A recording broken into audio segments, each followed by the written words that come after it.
டெல்லியில் கடந்த ஞாயிற்றுக்கிழமை நிறுத்தி வைக்கப்பட்டிருந்த காரில் 3 பேர் உயிரிழந்து கிடந்த விவகாரத்தில் கம்ருதீன் பாபா என்கிற நபர் போலீசாரிடம் சிக்கியுள்ளார்.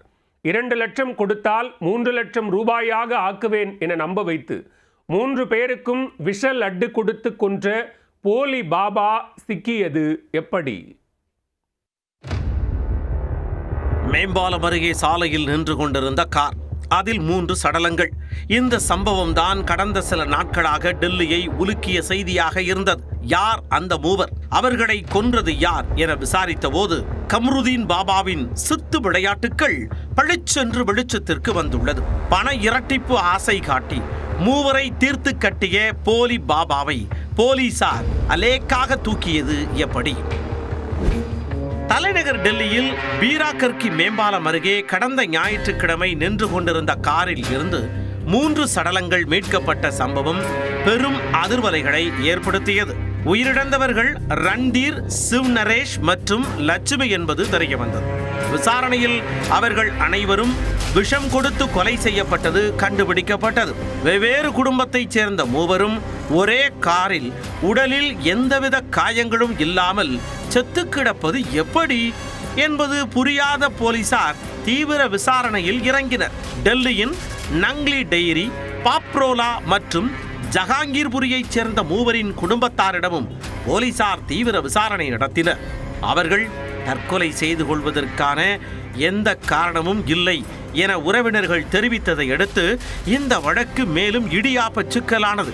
இதையடுத்து உடல்களுடன் கார் நின்றிருந்த இடத்தை சுற்றி உள்ள சிசிடிவி கேமரா காட்சிகளை கைப்பற்றி போலீசார் ஆய்வு செய்தனர்.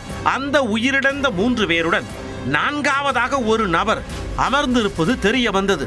பாரா, யார் அந்த நபரு, அவர் மட்டும் எங்க போனாரு என போலீசாரின் மூளை குடைய ஆரம்பிக்க தேடுதல் வேட்டையை தீவிரப்படுத்த தொடங்கினர் போலீசார்.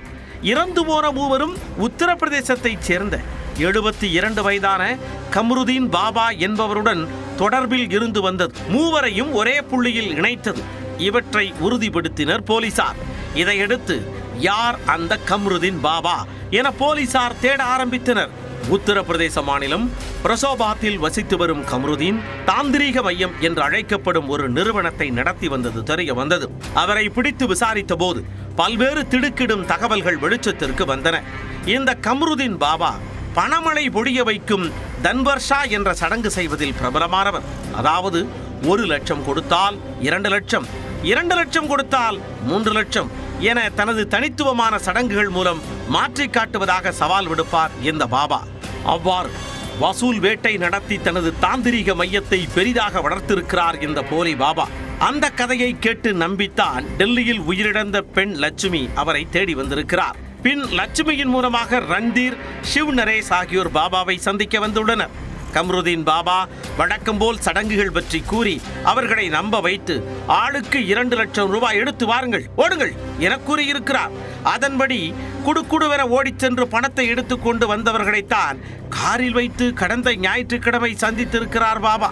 அனைவரும் மது மற்றும் குளிர்பானங்களை அருந்துங்கள் என கொடுத்த பாபா தான் மந்திரித்து எடுத்து வந்திருப்பதாக கூறிய விஷம் கலந்த லட்டுக்களை அவர்களுக்கு கொடுத்திருக்கிறார்.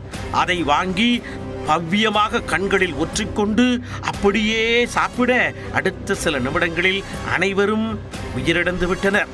அதன் பின்னர் காரில் இருந்த பணத்தை எடுத்துக்கொண்டு கம்ருதீன் பாபா எஸ்கேப் ஆகியிருக்கிறார். போலீசாரின் விசாரணையில் முதலில் குழப்பத்தை ஏற்படுத்த முயன்றவர் பின்னர் கிடுக்குப்பிடி விசாரணையில் உண்மைகளை ஒப்புக்கொண்டார். கம்ருதீன் இதற்கு முன்பு ராஜஸ்தான் மற்றும் உத்தரப்பிரதேசத்தில் இதுபோன்ற குற்றங்களில் ஈடுபட்டிருப்பதாக தகவல்கள் தெரிய வந்துள்ளன. இதுவரை சுமார் 6 முதல் 7 பேரை அவர் இதே பாணியில் கொலை செய்திருக்கலாம் என போலீசார் சந்தேகிப்பதால் கம்ருதீன் பாபா விசாரணை வளையத்திற்குள் சுத்த வைக்கப்பட்டுள்ளார்.